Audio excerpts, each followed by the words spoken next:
Les gars, big up, big up, big up, big up, big up, big up. Donc, vous connaissez le principe, hein, le podcast des assistants. Les discussions que nous avons souvent l'habitude d'avoir en off. Aujourd'hui, on décide de les mettre dans un environnement, dans un cadre, j'allais dire, un peu professionnel, audiovisuel, histoire de les garder pour la pérennité et puis échanger cordialement. Est-ce que vous avez des questions particulières? On va commencer par Roland, tu te présentes et puis tu poses ta question. Moi, c'est Roland Nikiema. Je Mhm, suis photographe à Destiny. mhm. Je suis aussi infographe chez Catalyse. Ok. Ma question, c'est de savoir comment est-ce qu'on peut arriver à convaincre le client du prix qu'on pose souvent. Parce que j'ai suivi une vidéo d'un réalisateur là, Mhm, du nom de NR Vision, si je ne me trompe pas. mhm, Il a évalué le matériel qu'il a mis en place pour faire rien qu'une seule vidéo, mhm, une vidéo TikTok d'une dame. mhm, Et ça tournait aux environs de 5 millions. Le mhm, coût du matériel qu'il a mis en place rien que pour tourner la seule vidéo. mhm. Comment est-ce qu'on peut arriver à convaincre le client que le tarif qu'on pose est en fonction du matériel qu'on Qu'on utilise? utilise. Déjà, la première des choses, c'est qu'il faut savoir que le prix, en général, il n'est pas forcément objectif, il est subjectif. Quand je dis il est subjectif, là, il prend en compte le matériel en question. Il prend la dépréciation du matériel parce que tu l'as acquis pour pouvoir faire, j'allais dire, une activité. Mhm. Mais il prend aussi en compte la quantité d'efforts intrinsèques que toi, en tant que créateur, tu mets dans l'activité de la personne. Ça veut dire que ton temps de formation, Mhm. ta connaissance, Mhm. ton expertise, ta créativité, en réalité, ça a un coût. Et ce coût-là, il est immatériel et il est très difficile, j'allais dire, pour quelqu'un de donner un prix fixe par rapport à ça. Ça veut dire que c'est toi qui estimes, en fonction de l'expérience que tu as, combien est-ce que tu penses qui est juste pour toi de charger. Mhm. Et tu dois être OK avec ça. En général, tu arrives à pouvoir estimer ce prix-là en fonction de la demande que tu reçois. Quand tu commences dans l'audiovisuel, au départ, tu cherches les clients. Mhm. Tu les cherches même. Tu veux même faire prestation gratuite même pour avoir même ces shows. Mais tu y vas, tu commences avec des amis à gauche, à droite. Ouais. Après, on te fait confiance, on commence à te payer un peu, un peu, un peu. Et très vite, tu te rends compte que ceux qui te payent là, si ça va, si tu as un certain niveau, on te paye tellement et puis on te donne tellement de boulot quand toi, tu commences à être chargé. Mhm. Tu commences à livrer en retard, tu commences à ne plus livrer en qualité, tu fais vite, vite pour aller. Et quand tu arrives à cette étape-là, il faut que tu saches que c'est le moment d'augmenter tes prix. Quand tu vas augmenter tes prix, tu peux augmenter tes prix au double, la moitié de tes clients va partir, mais Mhm. le peu qui va rester parce qu'ils aiment ce que tu fais là, ils vont te permettre de travailler 2 fois moins et de toujours avoir la même chose. Donc tu gagnes en créativité, en vie, en sociabilité et ainsi de suite. Tu vas continuer encore. Et au fur et à mesure que ces clients-là aussi, ça se charge, ça veut dire que tu as changé de niche, puis tu commences à évoluer, puis tu commences à évoluer. Il va arriver à un niveau là où tu vas atteindre un certain plateau, et c'est là maintenant que tu te fais aider.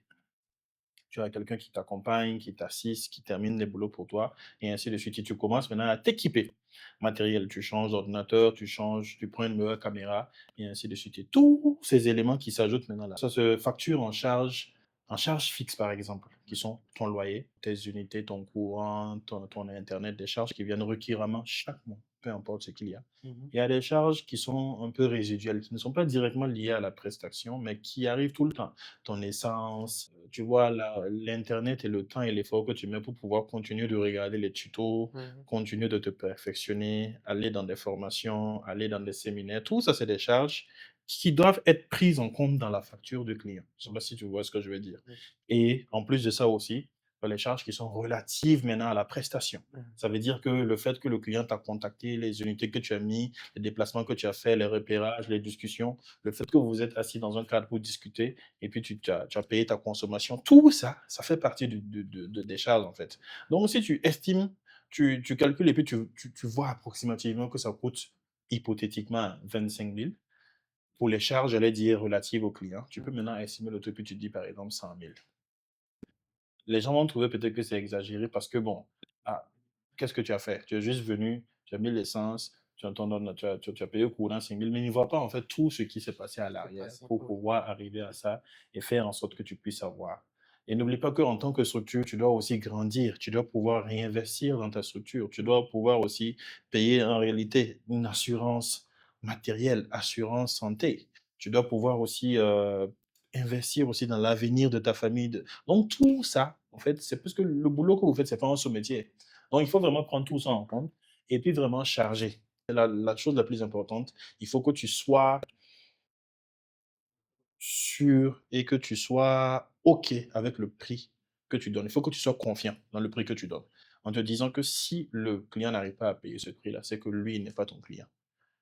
C'est vraiment ça. Il n'est pas ton client et savoir aussi te marketer. Tu ne dois pas le convaincre de la valeur de ton prix. Si tu dois le convaincre de ça, c'est qu'il n'est pas ton client. C'est que c'est pas ton Si client. c'est ton client, ça veut dire que il voit ce que tu fais, il veut ça.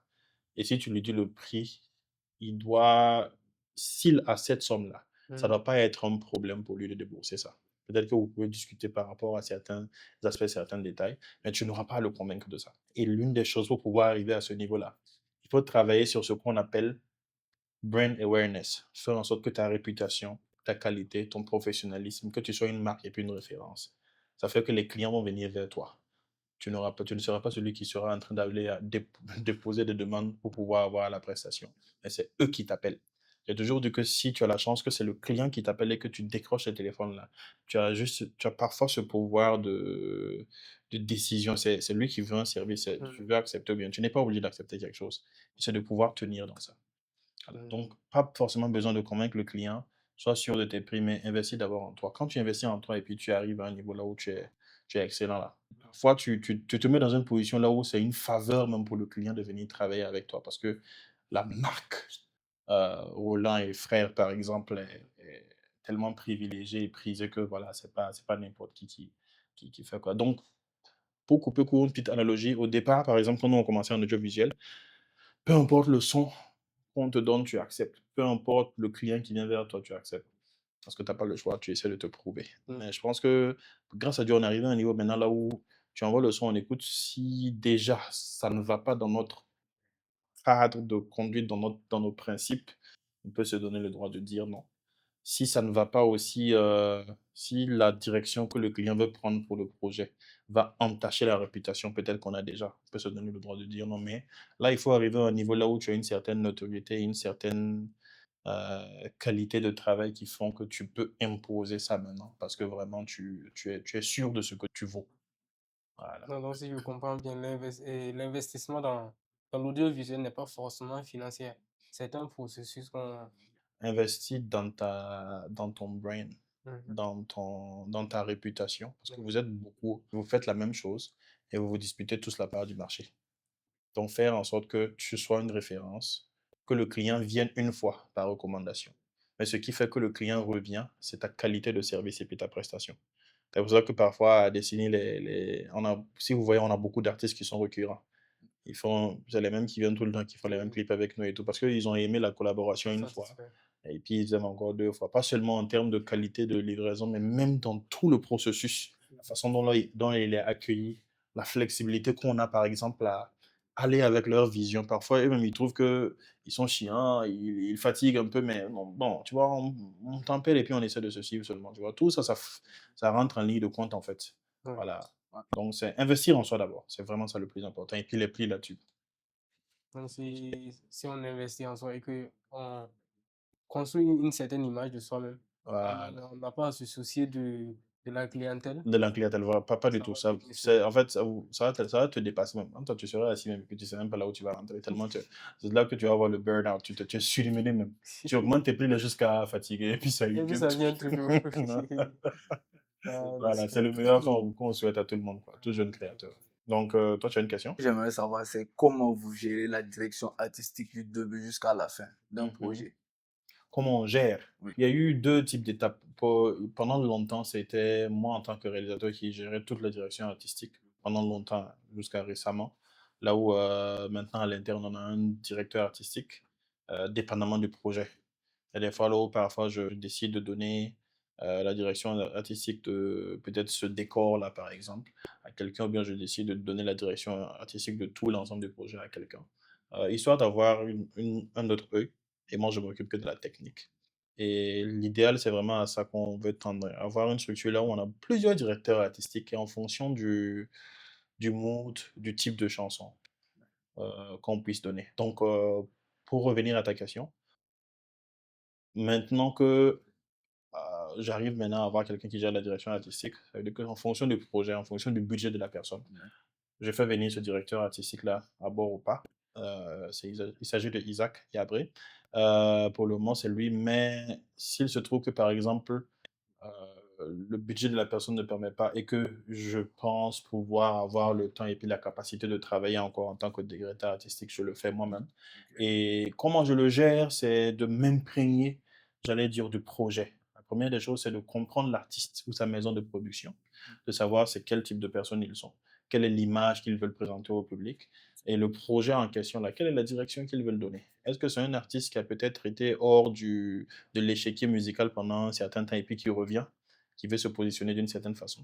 Est-ce que c'est un artiste qui vient de commencer, qui essaie d'avoir une image, j'allais dire, un peu gangsta, qui essaie d'avoir une image un peu old school, qui essaie d'avoir une image, peu importe la direction qu'il veut prendre ça, on essaie de comprendre ça. Et quel est le message en fait de la chanson en particulier? Est-ce que la chanson là, c'est en train de vouloir de conseiller, c'est en train de vouloir encourager, qu'est-ce que ça porte? Donc c'est tous ces éléments-là qu'on prend en compte et puis on regarde maintenant ce qu'on peut. Le projet peut tu peux vouloir que le projet là t'envoie sur une île déserte dans l'océan Atlantique avec un bateau de pirates, mais tu n'as pas ça. Bon, tu n'as pas ça à voir ici à côté. Tu vois comment? Ouais. Donc, tu peux pas. Donc, il faut déjà circonscrire tout ce que tu ne peux pas. Et puis, tu regardes maintenant en fonction de ce que tu as. Et il y a un challenge encore que moi j'ai à l'interne en plus, c'est que parfois, quand les gens viennent avec les mêmes sujets, sur les mêmes thèmes, Mhm. et qui viennent vers la même personne à la même période. La difficulté est de faire quelque chose de différent pour chacun, mais quand même bien et original, là où chacun aime et puis il apprécie son projet. Donc, il y a aussi ce challenge-là aussi qui est là pour moi. Et je pense que ça m'a poussé un peu à pouvoir prendre le même cadre et puis à toujours faire quelque chose de différent. Je pense que c'est ce que j'ai appris durant les 2, 3 dernières années. Par exemple, dans ce studio ici, pour ceux qui ne le savent pas, on a fait près d'une dizaine de clips ici, dans le même cadre. Donc, en fonction du projet, on remodèle, on met on tire ça, on tire ce fond, on met cette lumière, Configuration. on change de configuration. À Destiny, ici, on a fait plus d'une vingtaine de clips. Dans la cuisine, on a tourné. Il n'y a pas un endroit ici dans cet espace-là qu'on n'a pas exploité et qu'on va toujours continuer d'exploiter. Mais les gens, ça ne saute pas forcément aux yeux parce qu'on a cette capacité-là de toujours réinventer la chose de manière à ce que ce soit intéressant et que ce soit surtout adapté au projet de monsieur. Donc, c'est un peu ça le processus. Hein. Ça Faut va. vraiment factoriser tous ces éléments-là et puis arriver à un consensus, en fait. Voilà. Donc, vous avez d'autres questions? Oui, moi j'ai une Bon, deuxième question. Voilà, ça va. et puis on va Ça fait terminer un avec ça. moment que je suis avec l'équipe. Mhm, C'est vraiment une équipe très dynamique. mhm, Mais j'ai remarqué aussi que c'est une équipe très jeune. mhm. Donc, je voudrais savoir quelle idée David Armel a derrière ce choix-là, ce choix d'intervalle d'un certain âge de l'équipe-là. Ouais, Est-ce ça. qu'il veut investir dans la jeunesse ou Ah, bien qu'est-ce qui se passe réellement? ouais, c'est ça. Tu l'as déjà big up. Big up. Non, le choix, en fait, moi, ce que je pense, il faut toujours avoir la capacité de connaître, en fait, tes points faibles et puis de travailler à ce qui ne t'handicape pas ou bien à trouver des solutions par rapport à ça. Nous, on vient d'une génération, la génération All Flows. On vient d'une génération là où, quand on voulait faire chercher des tutos sur YouTube, ça n'existait pas. YouTube a été créé en 2003. Nous, on a commencé l'audiovisuel pratiquement sur en 2005. YouTube a à peine 2 ans d'existence. Il n'y avait pas de tuto, il n'y avait pas de contenu même professionnel en français. C'était des sites en anglais. Je partais au centre culturel Georges Méliès et puis je prenais un document là où on mettait des astuces par rapport au dernier logiciel qui sortait. Mhm. En ce moment, il n'y avait même pas les moyens de photocopier. Je prenais un bic et puis une feuille, je me rappelle, et puis je réécrivais les astuces. Je me rappelle même je me rappelle du journal là où il y a un site qui est sorti qui s'appelle YouTube, et puis ils mettent des vidéos dessus. J'ai écrit ça comme ça depuis l'époque. Donc, on vient vraiment de cette époque-là. Et si, je le dis toujours, si plus de 20 ans plus tard, on est toujours, entre guillemets, d'actualité, on continue de faire de contenu, c'est cette capacité à se réinventer. Cette capacité à se réinventer vient aussi du fait qu'on s'entoure de ceux qui sont, entre guillemets, à la page. Voilà, qui peuvent nous dire que c'est la nouvelle ref qui est là sur TikTok, ou bien la nouvelle tendance qui est là, ou bien ne serait-ce un peu dans le type de musique qu'on écoute. Peut-être que j'aurais pas peut-être le réflexe d'aller forcément écouter du Ninho, ou bien, je sais pas moi, Des euh, Imbra. du Imbra ou quelque chose comme ça, mais parce que j'ai des gens autour de moi qui écoutent, qui me disent que Imbra a sorti un diss track après que Didi B a sorti Baudouin la veille. Je suis là, j'écoute, et puis j'ai dit ok, d'accord. Et puis tu suis un peu la tendance. Tant que tu n'as pas Ouais. ces gens autour de toi, tu es enfermé dans ta bulle avec ton type de musique que tu écoutes qui te plaît, mais tu t'enfermes et puis tu ne réponds pas à une certaine clientèle, en fait. Et nous sommes à une génération de l'intelligence artificielle, et vous avez grandi avec ça, vous avez grandi avec les téléphones, vous avez grandi avec l'internet, j'allais dire. Donc c'est beaucoup plus naturel, c'est beaucoup plus un réflexe pour vous, normalement. Normalement. Normalement, que pour nous. Donc, on s'entoure de ces jeunes-là, et puis voilà, c'est un échange. Nous aussi, on vous transmet un peu ces, ces règles, ces rudiments qu'on a pris avec le temps, cette expérience-là. De pouvoir entrer et puis de regarder un espace, et puis parce qu'on a fait ça depuis tellement longtemps qu'on peut vous dire il y a ça, parce on l'a fait pendant tellement longtemps. Et vous aussi, vous avez la capacité de dire que, mais bon, actuellement, en fait, la tendance de maintenant, là, en fait, les jeunes, là, on préfère, si on préfère, c'est un échange, justement. On vous fait gagner en temps, on vous permet justement d'éviter certaines erreurs qu'on a faites dans le passé. Et vous aussi, vous nous permettez justement de voir un peu plus clairement cette génération qui change très vite à la vitesse d'un fil de TikTok. Et puis voilà, échange gagnant-gagnant, et puis on continue de grandir, et puis voilà, c'est vraiment sympa. Je pense pas que ça va arrêter de sitôt. Donc, l'idée, c'est de créer un environnement qui permet de se régénérer Voilà, permanemment. voilà, c'est vraiment ça. C'est vraiment ça l'idée, hein, c'est continuer de se régénérer et puis de grandir. Et puis, ça, c'est un des arguments. Deuxièmement aussi, c'est de pouvoir, je suis dans la transmission et puis impact. À un moment donné, je pense que nous, on fait ce qu'on peut actuellement, mais c'est pas intéressant de venir et puis de faire, j'allais dire, son temps, et puis de partir et puis de ne rien laisser. Donc pour moi, en tout cas, l'idée, c'est d'avoir une génération de beaucoup de jeunes créateurs qui commencent maintenant, qui vont se développer dans les 5, 10, 15 prochaines années. S'ils sont forts maintenant, imaginez ce qu'ils vont faire dans 10 ans, dans 15 ans. C'est quelque chose qui va profiter, j'allais dire, à tous les chéquiers nationaux là, que avoir une vidéo de qualité dans nos chaînes de télé nationales ne soit plus l'exception, mais que ce soit la norme, comme dans d'autres pays, comme le Nigeria et ainsi de suite, dans les pays anglophones, que ce soit vraiment la norme. Puis maintenant, ça devient maintenant le niveau de qui peut faire plus que qui, et puis c'est vraiment le pays, en fait, qui en profite en général, quoi. Voilà, donc c'est un peu ça. Vraiment, Voilà. c'est un truc assez remarquable parce que on voit vraiment la confiance que vous avez placée en la jeunesse. Mhm, Et c'est assez rare de voir des personnes de cette classe-là mhm. être aussi avec la jeunesse, croire en la jeunesse, investir en la jeunesse et accepter facilement transmettre. Ouais. Parce que souvent, je vais dire, je vais me le permettre, les vieilles personnes Mhm. ne Ouais, veulent pas forcément se une balle de mélanger. gueule, ok. Ne ne veulent pas forcément se mélanger. Vous êtes jeune, vous êtes toujours jeune, dynamique. Mais bon, il y a un certain âge, les gens ne veulent pas se mélanger à la nouvelle génération. C'est ça. Ils veulent toujours rester dans leur coin. Mais on Mhm, voit que vous faites vous faites une exception mhm. et c'est vraiment quelque chose de remarquable. Encourager, ok. En tout cas, on essaie de pousser. Bon, et je pense que il y a moi qui le fais, il y a Reox aussi qui le fait. Frère, comme je le dis. Et puis, comme on le dit, on cause tous ensemble tout le temps. On dit qu'il n'y en a pas assez.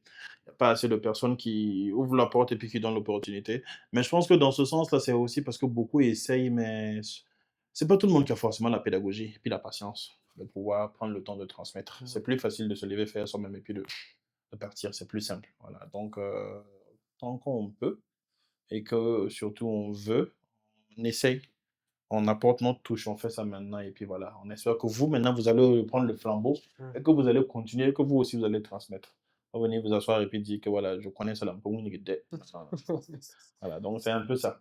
Donc, merci beaucoup pour cet épisode-ci. Ça, oui, merci. Et comme on le dit, hein, continuer d'apprendre, continuer de créer, toujours se réinventer. Quelque chose de très important. L'intelligence artificielle est là à embrasser. Si vous ne l'embrassez pas, c'est elle qui va vous prendre et puis qui va vous laisser en arrière et puis vous allez complètement être fini. Continuez d'apprendre, continuez de créer. Vous allez voir que... Et sur cela aussi, il y a un truc que j'aime dire à moi-même. Bon. Selon moi, les illettrés dans les années à venir là, ne seront plus ceux qui ne savent ni lire ni écrire. Ce sera plutôt ceux qui ne savent pas utiliser l'intelligence artificielle. C'est ça. Ah, c'est vrai. Ça, c'est très vrai. Ça, si tu ne connais pas, en tout cas, tu es illettré, tu es calé derrière. Donc, que ce soit les photographes de Destiny, les vidéastes, là, utilisez l'IA. Voilà. Quand ils utilisent l'IA, bah, là, on dit, ensemble. Donc, alors, big up, big up, big up, big up. Hein? Ça rend une gauche.